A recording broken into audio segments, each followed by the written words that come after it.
Ambulatoriyaga admin qilgim keladi. Plus.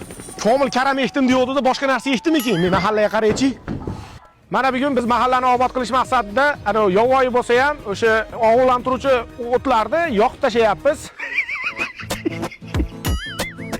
Bu birinchi o'rinda mahallani obod qiladi. Giyohvandlik asr vabosi, giyohvandlikni biz oldin yo'qotmani uni kuldirib yuboryapti meni.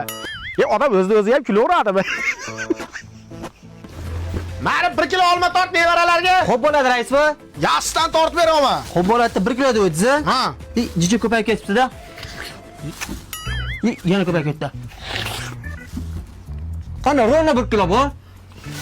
Ho'kiz, buni olmayni kim yeydi, mana olmayni.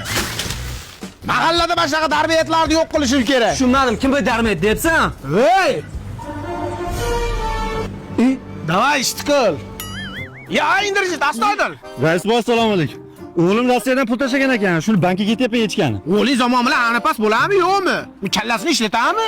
Milliy Pay degan ilova bor. App Store bilan Play Marketda shunday tortib olsa, Rossiyadan turib dunyoni любой davlatiga pul o'tkazmalarni amalga oshirsa bo'ladi. Ho'kiz. O'zbekistonga Uzcard, Humo, Visa kartalariga naqd pul tashlasa bo'ladi. O'g'ling Rossiyadan turib uydagi kommunalkalar to'lab qo'ysa ham bo'laveradi. Hozir ularda zo'r konkurs ketyapti. 15 ta A17 telefonni o'g'ling yutib olishi mumkin. O'g'lingga ayt Milliy Pay tortib olsin. Bo'ldi, hozir aytaman. Ayt. Qovun keldi, qovun. Ya'ni qovun sotadigan nima tirjayapti? Qo'y yog'li hali tutunda hali o'chirmadimi deyman-da. O'chir! Buzilgan hali demni ko'ramiz.